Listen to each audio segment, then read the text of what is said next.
আবারও নতুন একটা গাছের ভিডিও চলে নিয়ে আসলাম। এই গাছটি আপনারা অনেকে চিনেন, যারা কবিরাজি, আর যারা কবিরাজি না তারাও চিনেন মোটামুটি। এই গাছটি আফাং গাছ। আফাং গাছ কিন্তু 18টি রোগের জন্য অনেক মূল্যবান। 18টি তিনি কার্যকারী, মানে 18টি জিনিস তিনি কার্যকারী করতে পারেন। এই যে দেখতে পাচ্ছেন, আপাং গাছ দুই রকম থাকে, একটা লাল আর একটা সাদা। শ্বেত আপাং গাছ আপনার সব সময় দরকার।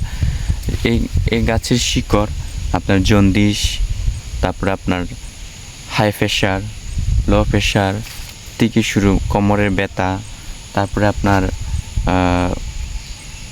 যাদের সন্তান হচ্ছে না তাদের জন্য এই শিকড়টি দেওয়া হয়।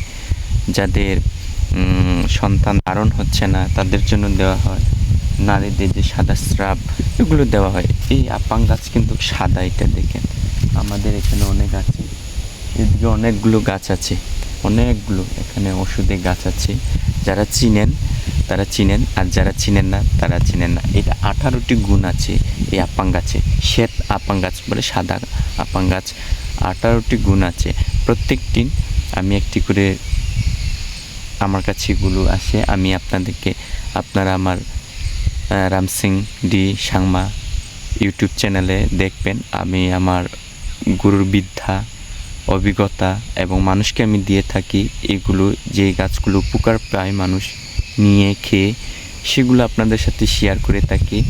এখন যেহেতু অনেক ভণ্ড কবিরাজ আসছে, যে কবিরাজগুলো অযথা মানুষের কাছে টাকা খায়, 20,000 30,000, কিন্তু কাজ হয় না।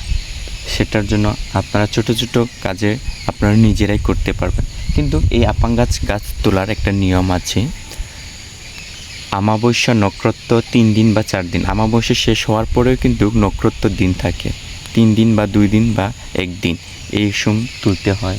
অমাবস্যা, পূর্ণিমা, সূর্যগ্রহণ, চন্দ্রগ্রহণ, এই সময় যদি আপনারা এই গাছের শিকড় যদি সংগ্রহ করে রাখতে পারেন, আপনাদের যে কাজের জন্য অবশ্যই